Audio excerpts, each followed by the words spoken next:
Right now, a number of helicopter emergency rescue teams have just landed. Deadly collapse occurred in a wood-frame stucco building. Fire in a month. 2,000 people have been forced to evacuate. Major streets into raging rivers. Most Californians think a disaster will never happen to them. And then before you know it, you've lost your home or part of it. Now, if this has happened to you, you've already been through quite a bit. And you're probably anxious to rebuild and wondering how the whole process works. There are many steps involved, any one of which can go wrong and cost you precious time and money. In this program, we'll walk you through the entire rebuilding process. Now, it takes a lot of patience and persistence, but you can do it. So, grab a paper and pencil and join us. Let's get ready to rebuild.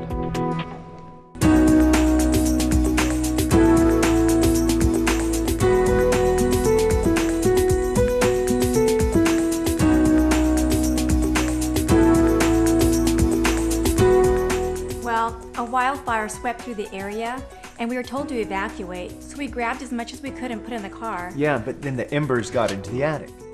Meet Carl and Kelly Billings. They recently lost their home of 16 years to a natural disaster. But now you're ready to build back up. So let's get organized. And what helps with that right off the bat is a file folder to keep all your paperwork. I have one right here. Labels too. Perfect. The other thing that would really help is if you guys can split up some of your duties. Someone might want to take the financial side of this and organize the checks and what's been paid, that type of paperwork, while the other person takes on the role of communicator, checking out some of the materials and some of the finishing touches. This way, the contractor knows who the go-to person is for each side of it. Any contractor will tell you that clients always want three things. They want perfect quality for the least amount of money and have it finished as soon as possible. It's okay to want the best for your project. But remember, the reality is you're going to need to give a little bit here and there.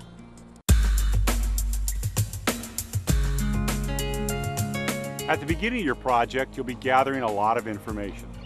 You'll need to have an accurate evaluation and estimate from a qualified state licensed contractor. You're also going to be discussing this information with your insurance company. So look to your contractor for the most current information on the cost of construction and replacement items. New code requirements such as efficiency standards for heating and air systems will be part of that equation. You'll also want to find out from the county or city building department if there are special exceptions due to natural disasters.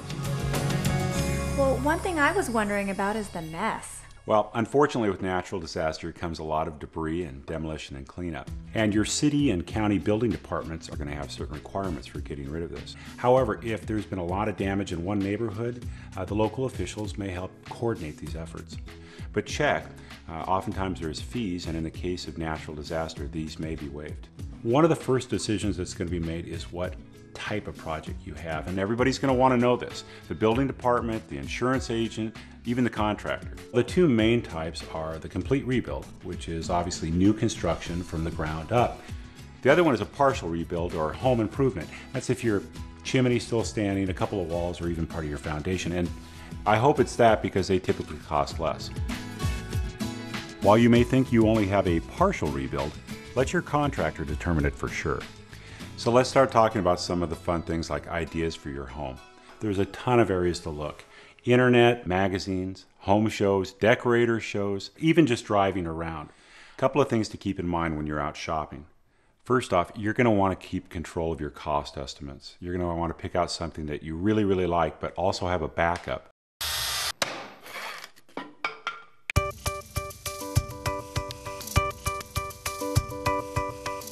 So let's talk money. Have you contacted the insurance company yet? Yeah, I heard it was important to file a claim as soon as possible. Absolutely, but don't accept the final settlement before the full extent of the damage is determined. The agent said that we could keep the claim open during the project to amend if necessary. And you can. Keep in mind, some of these calculations can be hard to understand, and you should ask the agent to explain where they came up with the reimbursement amount. So, you have some starter money. I've got the reimbursement check right here. And we should put that in a safe place. One of those is called a construction escrow account at your local bank.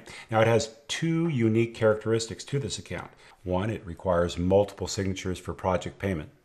And the other one is that the lender has to verify that the work is done before the payment is released. It keeps everything square. So who wants to go to the bank? So tell me, what was it like dealing with the insurance company? It was pretty confusing. A lot of people feel that way. Consider hiring a licensed independent insurance adjuster. It's an added expense, but it helps reduce the risk of mistakes.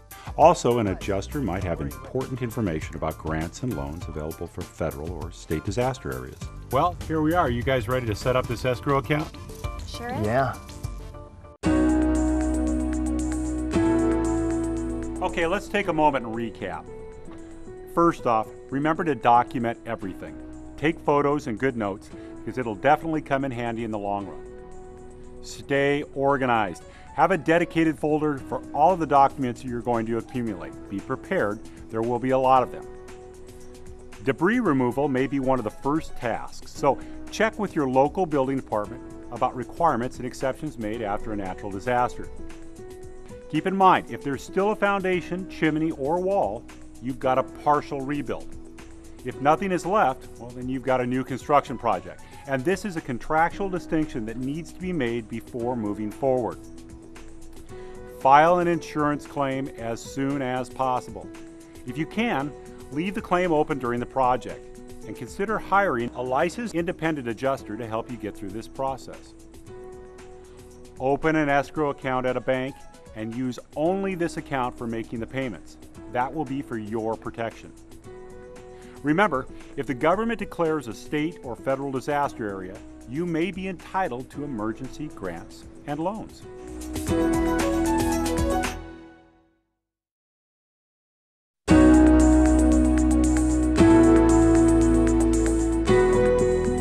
Well, I can see that you have your architectural plans, or what we call blueprints, so let's see them. We got lucky. These are a set of the original plans. Oh, that's going to help. And it may even save you some money. But before you go on with these, you're going to want to verify via your building department that they're up to current codes and regulations. Now, your contractor can help you with that, and he may elicit the help of a licensed architect. Great. Now that we've verified our plans, we can start bringing in the scope of the project. One of the easiest things to start with is your major building materials, whether you guys are going to use composition roof again or tile. I was thinking about going with a tile. Well, that brings us back to our plans again. We need to make sure via your contractor that your structure is able to handle the extra weight. So those type of changes need to be talked about with him along the way. It's time to go window shopping. A couple of things to keep in mind. Be sure to gather product numbers and give this information to your contractor, as this will help him prepare an accurate bid. It's also a good time to check for manufacturer rebates for your selections as well. Now remember, changes can be made, but oftentimes they're frustrating, expensive, and sometimes difficult to make. Something that looks good in the catalog may not be as you imagined in your home, so be sure to see the actual materials before they become a permanent part of your home. Look, you guys have already started. That's great. But let's take a minute and talk about some of the materials you may be selecting for the project. When you're looking at appliances or even some of the materials, try to find those that are either energy efficient or possibly even use green materials, because they may be eligible for rebates from your utility company. Also, this is a good time to start noticing some of the brands you're using for suppliers. Look for those with a good reputation and a long-standing history, because if they would ever go out of business, well, that could hurt the project, and it could also cost you guys money.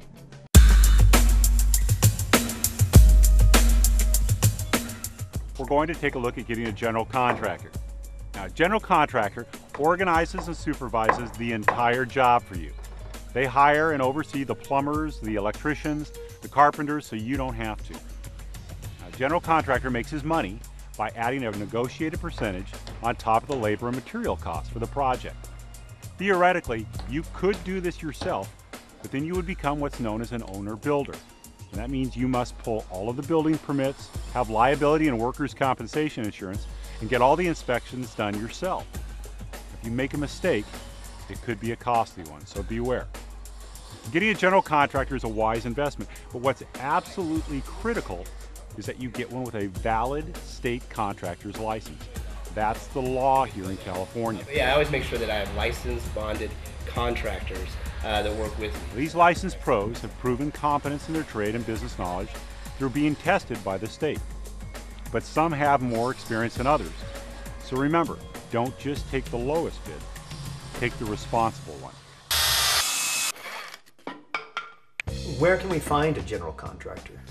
Well, like most things, word of mouth is probably the best place to start. Check with your friends and neighbors about satisfied jobs they've had done. Secondly, you can go to the local building association, get lists there, as well as the Builders Exchange.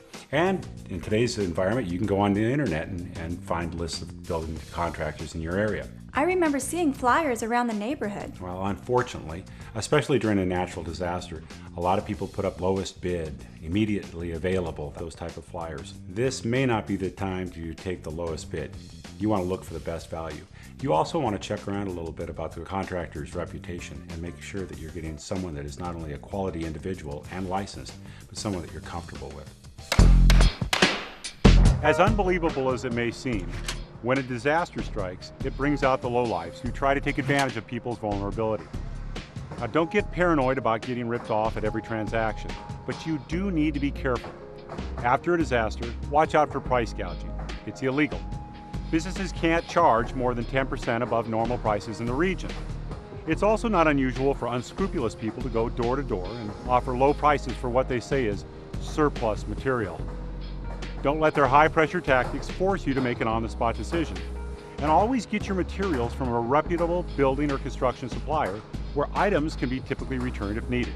There's a lot to watch out for, but most importantly, when it comes to contractors, make sure you see a valid license.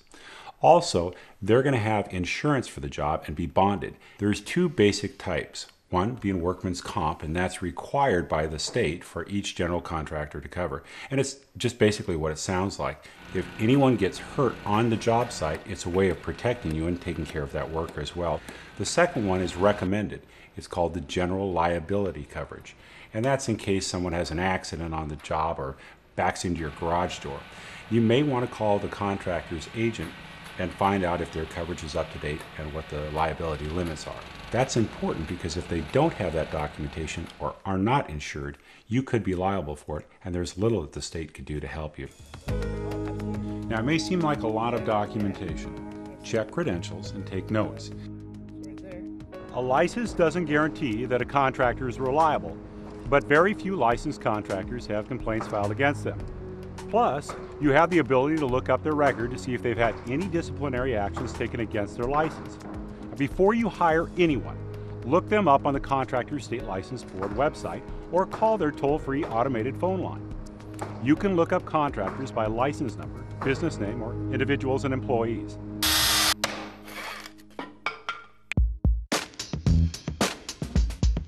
Okay, we've got several contractors that check out so far. Well, great. Since you have the plans, you're ready to get some bids.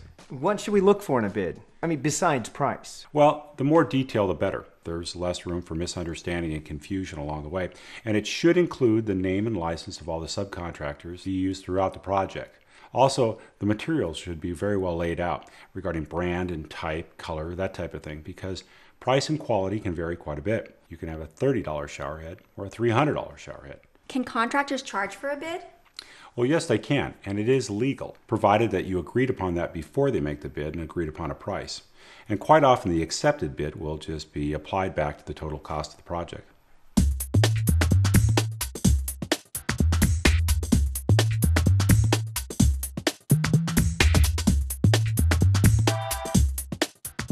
Once you've gotten your bids, you may notice that prices can vary quite a bit. Quality and experience can vary as well. You only get one chance to rebuild, so hire someone you know is going to do the job right. In addition to checking contractors' references, check their job sites. Visit at least 2 or 3 per contractor.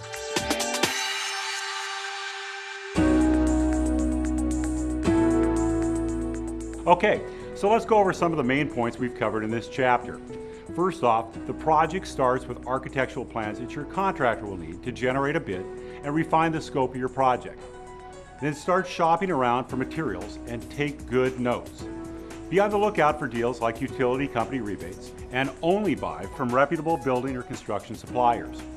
Make sure you get a general contractor with a valid state contractor's license and ask to see the license as well as bond and insurance documents.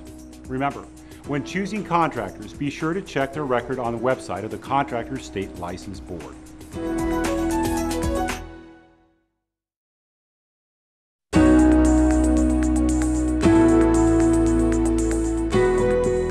From 3 Pre-bids, our couple has picked a candidate, and he's given them a contract for consideration. At this point, it's important to remain patient and be a stickler for detail. Now, all of your expectations and all of the contractor's obligations need to be here.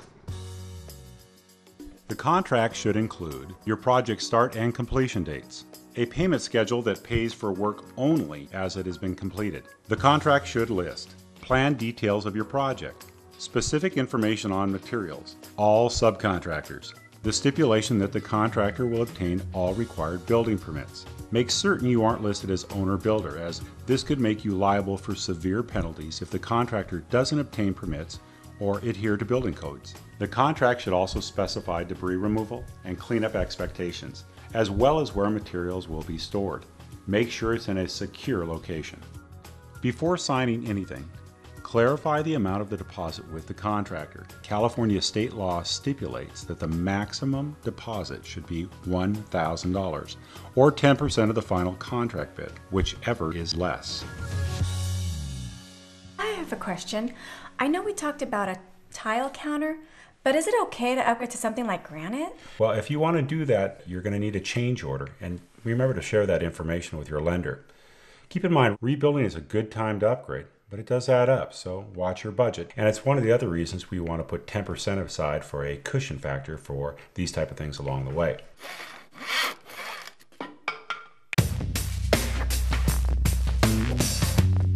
Another important legal detail is the lien release form.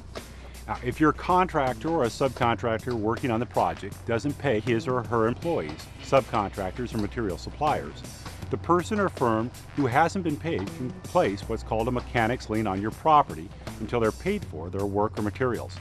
The way to avoid this is to have the workers, subcontractors, and suppliers sign a lien release form as the work is done and paid for. Make sure it's in the contract, and make sure to sign the release at each phase. I have to admit, all of this is really scary. How do I know this is safe to sign? This is a good time to have an independent expert review your project plans. You can go down to the local Builders Exchange office and go into one of their plan check rooms where there's qualified pros that volunteer their time and will review this for you. Remember, double check and get a professional to review these before you sign. We've mentioned a long list of items that your contract should include. You might want to go back and write them down, and remember, don't sign a contract until it's right. After the contract is signed, you and the contractor will both need to sign a change order to make any changes. And remember to set aside about 10% of the budget for these changes. To protect yourself from liens against your property, have your contractor sign lien release forms at the completion of each phase of construction. To make sure your plans are solid, you may want an independent expert to review them at your local Builders Exchange office.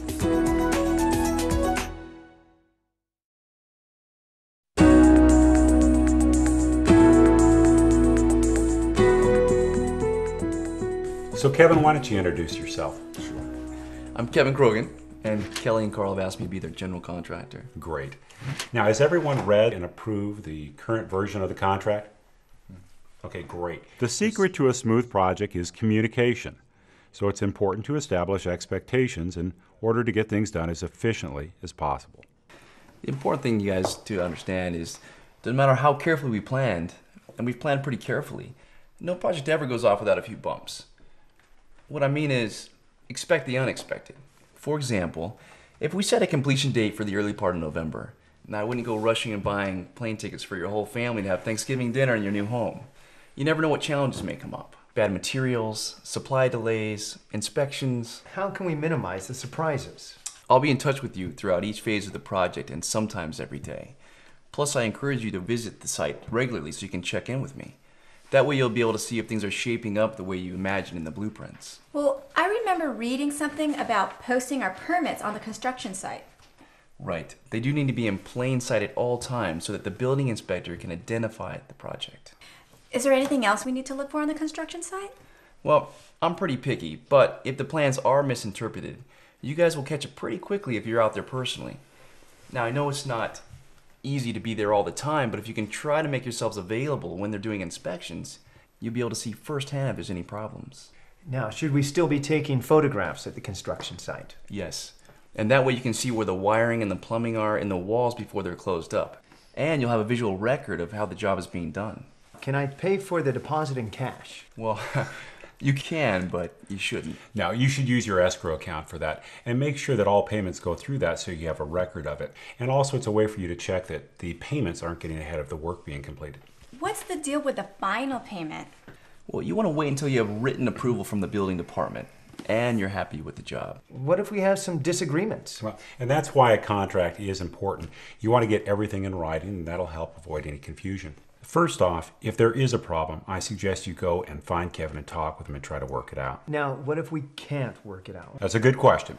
If there's an arbitration clause in the contract, we're going to get a neutral party to try to help things out. You can get some of those folks from the CSLB, and it's free. Now, if there is not an arbitration clause, well, you can file a complaint with the CSLB. And hopefully we won't need any of that. I mean, we have a very detailed contract and an open line of communication. Oh, excellent. Does everybody feel comfortable signing the contract? Yes. Yes. Great.